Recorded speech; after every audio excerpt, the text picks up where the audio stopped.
இன்று விஜய் தலைமையில் நடைபெற்ற அஜித்குமார் மரணத்திற்கு நீதி கேட்டு கவன ஈர்ப்பு ஆர்ப்பாட்டம் நடைபெற்றது. இது பல்வேறு விவாதங்களுக்கு வழிவகுத்திருக்கிறது. தொடர்ந்து இது பற்றி பேசிக் கொண்டிருக்கிறோம். இந்த தருணத்தில் நம்முடன் இணைப்பில் இணைந்திருக்கிறார் பத்திரிகையாளர் திரு சுவாமிநாதன். வணக்கம் சார். வணக்கம். இன்று விஜய் பேசின விஷயங்கள் பல்வேறு விவாதங்களுக்கு வழிவகுத்திருக்குது. குறிப்பா விஜயோட இந்த ஆர்ப்பாட்டம் அவர் எதிர்பார்த்த அளவுக்கு கூட்டம் சேர்ந்திருக்கா அப்படின்ற ஒரு கேள்வி எழுப்புது. அதே போல திமுக, அதிமுக உள்ளிட்ட பிரதான கட்சிகள் சட்டமன்ற தேர்தல் பணிகள்ல மும்பரமா ஈடுபட்டிருக்க நிலையில தன்னோட இருப்பை காட்டிக்கிறதுக்காக ஒரு நாடகத்திற்காக இந்த ஆர்ப்பாட்டம் நடத்தப்பட்ட மாதிரி தெரிஞ்சது. அவருடைய பேச்சு வெறும் 26 நிமிடங்கள் தான் இருந்தது. இது அந்த அளவுக்கு தாக்கத்தை தொண்டர்கள் மத்தியில் ஏற்படுத்தியிருக்காதுன்ற ஒரு விமர்சனங்கள் வைக்கப்படுது. அவருடைய பேச்சு பற்றின உங்களுடைய பார்வை என்ன? நிச்சயமா இது தமிழக அரசியல் களத்தை குறிவச்சுதான் விஜய் பேசியிருக்காரு. இது ஒரு நாடகத்தன்மை கொண்டுதான் நான் பார்க்கல. ஏன்னா தமிழக அரசியல் களத்தை பொறுத்த வரைக்கும் இன்றைக்கு தமிழ்நாட்டு அரசியலுடைய பேசு பொருள் அப்படிங்கிறது லாக்அப் டெத் மரணங்கள் தான். அதுல ரொம்ப குறிப்பா அஜித்குமார் அவர்களுடைய மரணத்துல மிகப்பெரிய அளவிற்கு திராவிட முன்னேற்ற கழகத்திற்கு ஒரு இமேஜ் பாதிக்கப்படுகிற பொழுது முதல்வரே அவங்க இல்லத்திற்கு போன்ல அழைத்து சாரிமா என்று சொல்லக்கூடிய அந்த ஒரு வார்த்தையை பிரயோகப்படுத்தியிருந்தாரு. அது உண்மையிலே திமுகவுக்கு ஒரு வகையில ஒரு நல்ல குட் இமேஜ் தான் உருவாக்கி இருந்துச்சு. அதை மையப்படுத்தி இவர் களமாடுறாரு. இன்னொரு பக்கத்துல திமுக ஓரணியில் தமிழ்நாடு அப்படிங்கக்கூடிய ஒரு பரப்புரையை தீவிரப்படுத்திருக்காங்க. திமுக உறுப்பினர் சேர்க்கையும் துரிதப்படுத்துறாங்க.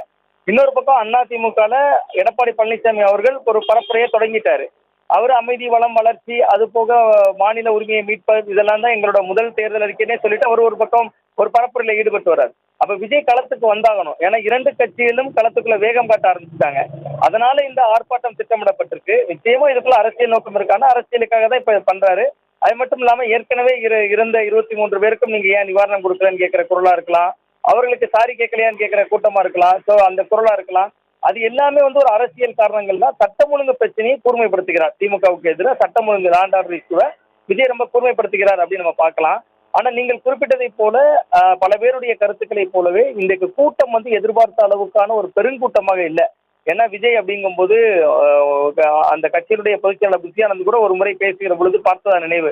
எங்களுக்கு பிரச்சனையே தலைவரை இழுத்துட்டு ஒரு கூட்டத்துல அமர வைத்து திரும்பி கொண்டு கூட்டிட்டு போறதுதான். அந்த தொண்டர்கள் கிட்ட இருந்து அவரை பாதுகாத்து கூட்டிட்டு வரதான் எங்களுக்கு பெரிய கஷ்டம். அவர் வந்தாருன்னா வெளியில அவ்வளவு திருவிழா மாதிரி கூட்டம் வந்துருது அப்படிங்கிற துணியில அவர் பேசியிருந்தார். அதை சென்னை வட்டார வழக்குல அவர் பேசியிருந்தார். பாண்டிச்சேரி வட்டார வழக்காக கூட அது இருந்திருக்கலாம். அப்ப அந்த மாதிரியான ஒரு எதிர்பார்ப்பு இருக்கிற நேரத்துல அவர் போகிற ஊர்கள் எல்லாம் கூட்டம் நம்ம பார்த்தோம். விக்கிரவாண்டியில ஒரு கட்டுக்கடங்காத கூட்டத்தை பார்த்தோம்.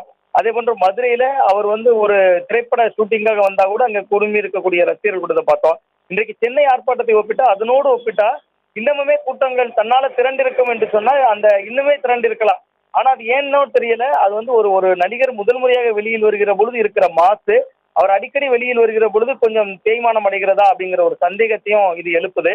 மற்றபடி அவருக்கு விஜயனுடைய உரையை பொறுத்தவரை நான் ரொம்ப கூர்மையான உரையாக தான் பாக்குறேன். ஏன்னா கிட்டத்தட்ட ஒரு நிமிடங்கள் அந்த ஆர்ப்பாட்டம் நடந்த நேரங்கள் குறைவாக இருந்தாலும் பொதுவாக ஒரு ஆர்ப்பாட்டம் ஒரு பெரிய அரசியல் கட்சி நடத்துகிற பொழுது அதுவும் ஒரு விஜய் போன்றவர்கள் தலைவராக இருக்கக்கூடிய ஒரு கட்சியில ஒரு மிக முக்கியமான பிரச்சனை என்னன்னா அவங்களுக்கு அந்த ஆர்ப்பாட்டத்தை குறிப்பிட்ட நேரத்துல முடிச்சு கொடுக்கணும்.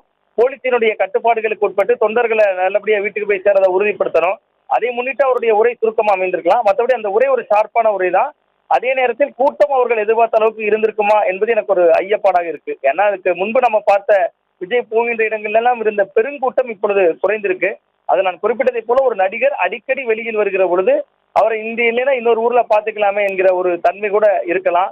இன்னமுமே அவர் போராட்ட களத்தை தீவிரப்படுத்துவதோடு அவர் கருத்தியலா ரொம்ப ஆழமா பேசுகிறார். அந்த கருத்தியலை புரிந்து கொள்கிற அளவுக்கு அவருடைய ரசிகர் பட்டாளம் எல்லாரும் இருக்காங்களா, எஜுகேட்டா இருக்காங்களா அப்படிங்கிறது நமக்கு இந்த இடத்துல ஒரு வினாவா வருது. அதனுடைய எதிரொலிதான் இந்த கூட்டம் குறைவாக இருக்கிறதா நான் பார்க்கிறேன். இணைப்பில் வந்தமைக்கு நன்றி திரு சுவாமிநாதன்.